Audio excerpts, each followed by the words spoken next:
31 de outubro, dia da Reforma Protestante, e justamente nesse dia em que celebra-se ou lembra-se da Reforma Protestante, eu quero refletir sobre o texto de João, capítulo 8, versículo 31 ao 36.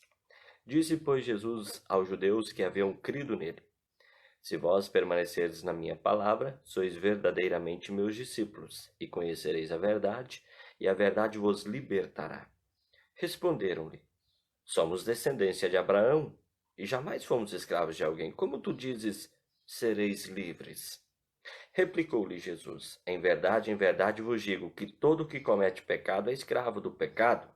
O escravo não fica sempre na casa, o filho sim, para sempre. Se, pois, o filho vos libertar, verdadeiramente sereis livres. Querido amigo, querida amiga, eram dias de escuridão, ano 1500.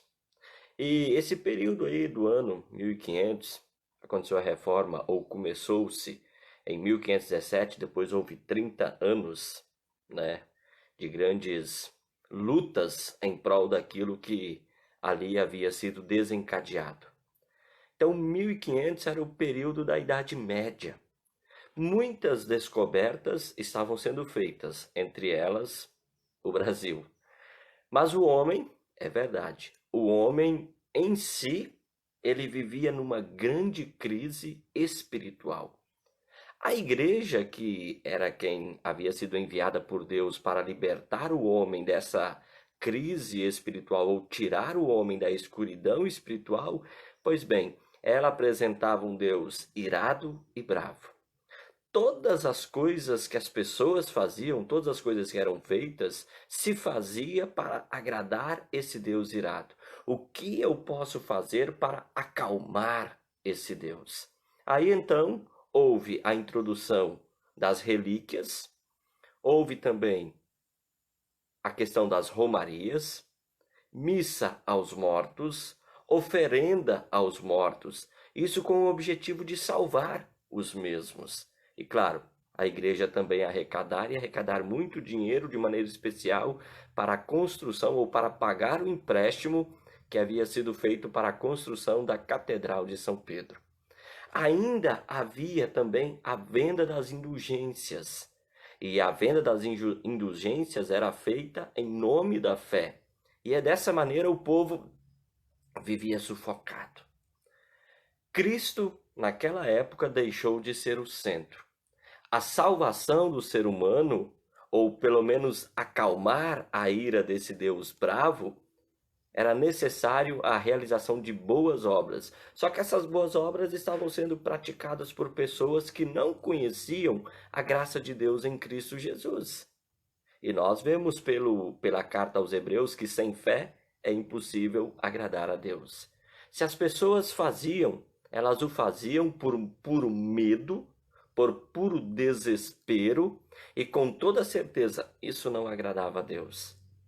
Se houvesse conhecimento como passou a haver a partir da reforma, essas pessoas iriam entender, como muitos entenderam, que essa atitude estava errada e equivocada, e que era justamente por estarem fazendo algo que não provinha da fé, é que as pessoas deixavam Deus irado. Querido amigo, querida amiga, o período de 1500 era um período onde se esperava e também se tinha certeza de novas descobertas. O homem sabia, nós vamos descobrir alguma coisa a mais. A imprensa, né, de Wittenberg lá, que foi uma grande arma, um grande meio para propagar todas as questões doutrinárias a partir do dia 31 de outubro, tinha sido uma descoberta, uma grande descoberta. O Brasil e muitas outras descobertas ainda estavam por vir. No entanto, em meio a esse ideal ou essa certeza de novas descobertas, o homem, ele tinha uma coisa que ele ainda não havia descoberto, ou seja, como ter certeza da salvação. E sempre se perguntavam: o que é preciso? Ou quanto sacrifício é necessário para que eu seja salvo? O que fazer para ser salvo? A Bíblia, que hoje nós temos acesso e até em muitas traduções, pelo menos aqui no Brasil, cerca de 40 traduções, a Bíblia ela estava proibida aos leigos. E por a Bíblia estar proibida aos leigos, as pessoas não encontravam na palavra de Deus o consolo tão necessário que elas tanto buscavam. As almas estavam atribuladas, e entre tantas almas inquietas com a incerteza da salvação, havia esse padre, havia esse doutor da igreja, Martinho Lutero. Ele se autoflagelava. E por que ele se autoflagelava? Porque o Deus que ele conhecia era o Deus irado, era o Deus que apenas punia, era o Deus bravo. Lutero, pelo estudo da Bíblia, ou mesmo estando no mosteiro, ele ainda não havia descoberto o Deus verdadeiro. E tudo que esse padre, esse doutor na igreja tinha, era medo de Deus. Nós observamos isso quando ele estava de caminho, ou caminhando de volta, para a universidade, depois de ter participado de um velório de um grande amigo seu, de um amigo de infância. Quando ele então estava retornando, um raio atingiu uma árvore ao seu lado, e essa árvore caiu e quase matou Lutero. E ali, em meio à chuva, ele fez uma promessa. Ele prometeu a Santa Ana que ele iria ingressar num convento. E se ele saísse vivo daquela tempestade, ele iria entrar no convento porque estava estudando direito, e então ele, através desse ingresso no convento, ele imaginava que iria encontrar paz para a sua alma. O medo e o desespero levaram Lutero a ingressar nesse convento, imaginando que pelo simples ingresso no convento o traria paz para a sua alma. É claro que Deus tem os seus caminhos, é claro, nós sabemos disso, nós cremos nisso, Deus tem os seus caminhos. E com toda certeza, essa decisão, não importa de que maneira foi tomada essa decisão, mas esta decisão ela contribuiu e foi justamente através dela que Lutero, então, entrando num convento, estudou a Bíblia. E na Bíblia conheceu o Deus verdadeiro. Lutero sempre teve uma grande busca. E a busca não foi por novas descobertas como era naquela época. Na verdade, a busca de Lutero foi justamente por uma resposta para a sua inquietação. O que fazer para ser salvo? Pois quanto mais ele cumpria, e quanto mais muitas outras pessoas cumpriam as regras, mais elas ficavam atormentadas, porque elas sempre pensavam: será que eu já fiz tudo? Será que eu já fiz todo o necessário para ser salvo? Querido amigo, querida amiga, numa dessas angústias, num desses momentos de atribulação, Lutero, ele então buscou o seu superior, o frade João Staupitz, o qual confortou Lutero. E João Staupitz, lá no convento agostiniano, aquele frade, ele então consolou Lutero dizendo para ele: Lutero, Cristo é o Salvador verdadeiro e você, Lutero, é um pecador. Deus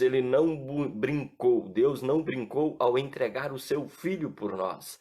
Que palavras! Que palavras! É claro que por que esse homem não fez a reforma? Se ele está dizendo algo tão fantástico, bem, porque não era para ser assim. Então, ele tinha conhecimento do Evangelho por estudar a Bíblia, por estudar até Agostinho, um grande teólogo da igreja do ano 300. Cristo é o Salvador verdadeiro e você é um pecador. Deus não brincou em entregar o seu filho por nós. E mais tarde Lutero disse que essas palavras tiraram a sua alma do inferno. Essas palavras caíram como um raio dentro de Lutero. Querido amigo, querida amiga, por isso nós precisamos constantemente nos lembrar do que disse o superior de Lutero lá no convento agostiniano para o próprio Lutero. Cristo é o Salvador verdadeiro e você um pecador. Deus não brincou ao entregar o seu filho por nós. Lutero passou a examinar a Escritura Sagrada. Ele estudou Romanos capítulo 3, versículo 18 a 28. Ele também se debruçou em João 8,36. Se, pois, o Filho vos libertar, verdadeiramente sereis livres. Cristo, na sua palavra, mudou Martinho Lutero. Por isso, dia 31 de outubro de 1517, lá em Wittenberg, na porta norte do castelo de Wittenberg, Lutero afixou 95 teses que fizeram uma enorme mudança, principalmente naquilo que estava afligindo as pessoas, a vida espiritual. O resultado dessas 95 teses foi que Lutero teve que enfrentar a dieta de Worms. E mesmo ali, diante de uma dieta, diante de uma igreja furiosa, Lutero se manteve firme e confessou: se eu não for convencido pela Escritura que estou errado, então que Deus me perdoe.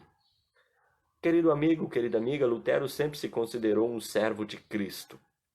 E mesmo quando as pessoas elas se reuniam para dar nome a esse movimento, Lutero ele pedia que simplesmente se chamassem cristãos. Lutero nunca quis uma igreja luterana, pois, segundo ele, foi Cristo quem deu a vida para nos salvar. O mesmo que Paulo já disse também, quando as pessoas lá em Corinto estavam divididas em grupos ou querendo se dividir, Paulo disse: fui eu que morri por vocês? Não. Querido amigo, querida amiga, nós estamos vivendo em meio a muitas heresias. Sim, em muitas heresias. Até nós somos acusados de heresia por algumas igrejas que dizem: não, os luteranos, eles têm as suas heresias. E assim nós vivemos no meio de muitas heresias. E não dá para falar que, olha, isso, aquilo. Não. As pessoas têm capacidade, elas sabem. Dentro do culto, muitas pessoas estão usando coisas que não são prescritas como elementos de culto. Muitas pessoas estão abandonando a prática do culto verdadeiro. E ainda muitos estão se julgando melhores que a igreja que foi reformada e fazem atrocidades que também se fazia naquele período da Idade Média, naquele período da escuridão espiritual. E entre tantas atrocidades, a pior de todas é a distorção da palavra de Deus. João 8,36. Se, pois, o Filho vos libertar, verdadeiramente sereis livres. A verdade que liberta. Se o Filho os libertar, vocês serão livres. Cristo é a única verdade que liberta. Eu acho tão interessante que diz assim, ó, disse, pois, Jesus aos judeus que haviam crido nele, judeus talvez presos e agarrados à lei. Aí Jesus disse: permaneçam na minha palavra. Quem é a palavra? É o próprio Jesus. Permaneçam em mim, permaneçam na minha obra. É Jesus que nos liberta. A obra de Jesus nos liberta. A obra de Jesus, ela nos dá aquilo que o homem não consegue por si mesmo. Querido amigo, querida amiga, eu creio que esse Jesus Cristo é o meu Senhor. E sendo Ele o meu Senhor, não tem mais nada que me liberta a não ser Jesus. A mesma coisa já disse o profeta Isaías, lá no capítulo 53, numa das mais belas passagens da Bíblia. Isaías, capítulo 53, o versículo 1 até o 9. E olha só que palavras belas do profeta Isaías, 53, 1 a 9. Quem creu em nossa pregação? E a quem foi revelado o braço do Senhor? Porque foi subindo como renovo perante ele, como raiz de uma terra seca, não tinha aparência nem formosura. Olhámo-lo, mas nenhuma beleza havia que nos agradasse. Era desprezado, e o mais rejeitado entre os homens, homem de dores e que sabe o que é padecer, e como um De quem os homens esconderam o rosto, era desprezado e dele não fizemos caso. Certamente ele tomou sobre si as nossas enfermidades, as nossas dores, levou sobre si, e nós os reputávamos por aflito, ferido de Deus e oprimido. Mas ele foi traspassado pelas nossas transgressões e moído pelas nossas iniquidades. O castigo que nos traz a paz estava sobre ele, e pelas suas pisaduras fomos sarados. Todos nós andávamos desgarrados como ovelhas, cada um se desviava pelo caminho, mas o Senhor fez cair sobre ele a iniquidade de nós todos. Ele foi oprimido e humilhado, mas não abriu a boca. Como cordeiro foi levado ao matadouro, e como ovelha muda perante os seus tosqueadores, ele não abriu a boca. Por juízo opressor foi arrebatado de sua linhagem, quem dela cogitou. Porquanto foi cortado da terra dos viventes, por causa da transgressão do meu povo foi ele ferido. Designaram-lhe a sepultura com os perversos, mas com o rico esteve na sua morte, posto que nunca fez injustiça, nem dolo algum se achou na sua boca. Jesus morreu por nós. Cristo é o centro da verdade, a única verdade que liberta. Por isso Jesus ele estava dizendo para judeus que haviam acabado de crer nele: permaneçam na minha obra, permaneçam naquilo que eu vim fazer por meio do meu Pai. Querido amigo, querida amiga, se alguém lhe aparecer e apresentar outros meios para a salvação além de Cristo Jesus, é mentira. Só Cristo é a salvação. Cristo humilhou-se. Sim, Cristo humilhou-se para a nossa remissão. Em Cristo nós estamos justificados. Nós não precisamos mais de romarias, nós não precisamos mais de indulgências, nós não precisamos mais nada dessas coisas que estão prescritas por aí. Nada disso. A salvação, ela nos é dada em Cristo Jesus. E na sua segunda carta aos Coríntios, o apóstolo Paulo escreveu: em Cristo não havia pecado, mas Deus colocou sobre Cristo a culpa dos nossos pecados, para que nós, em união com Ele, vivamos de acordo com a vontade de Deus. 2 Coríntios 5:21. E o profeta Isaías, que nós acabamos de ouvir, ele diz que Cristo foi moído pelos nossos pecados. Graças a isso, nós podemos crer na vida após a morte. Dia 2 de novembro está chegando. Não é desespero, não. Quem morreu em Cristo, graças a Deus, dorme nos braços do Pai Abraão. Querido amigo, querida amiga, a justiça, a salvação vem da graça de Deus em Jesus Cristo. Quando Deus olha para mim, Deus olha para mim pelo sacrifício de Cristo. Cristo é a verdade que liberta. Lutero, 1517, vivia um período muito difícil, mas ele foi arauto dessa salvação. Hoje nós olhamos para trás. Hoje, dia 31 de outubro, ano 2019, 502 anos, e nós vemos que somos herdeiros e servos desta verdade.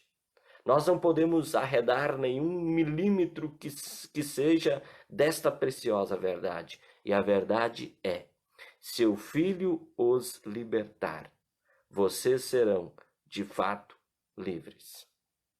Querido amigo, querida amiga, para muitos hoje é Halloween, uma festa que apresenta tudo aquilo contra o que nós lutamos e precisamos nos afastar. Nós só não podemos nos afastar da verdade que nos liberta. E a verdade que nos liberta é Cristo Jesus. Por isso, precisamos pregar Cristo, falar de Cristo aos nossos familiares, vizinhos e amigos. 31 de outubro é dia de festejar, mas é dia de festejar a verdade que liberta. Nós agradecemos a Deus, porque por meio de Lutero, ele nos permitiu novamente ler, ver e compreender essa verdade. É por isso que nós louvamos a Deus, a verdade que nos liberta. Que continuemos assim como fez Lutero e tantos outros, e que nós possamos confessar que somente a graça de Deus em Cristo Jesus nos justifica. O Senhor te abençoe e te guarde. O Senhor faça resplandecer o seu rosto sobre ti e tenha misericórdia de ti. O Senhor sobre ti levante o seu rosto e te dê a paz. Em nome de Deus Pai, Filho e Espírito Santo. Amém. Muito, muito, muito obrigado. Deus te abençoe. Se, pois, o Filho vos libertar, verdadeiramente sereis livres. Deus abençoe, um forte abraço. Até uma próxima oportunidade. Tchau, tchau.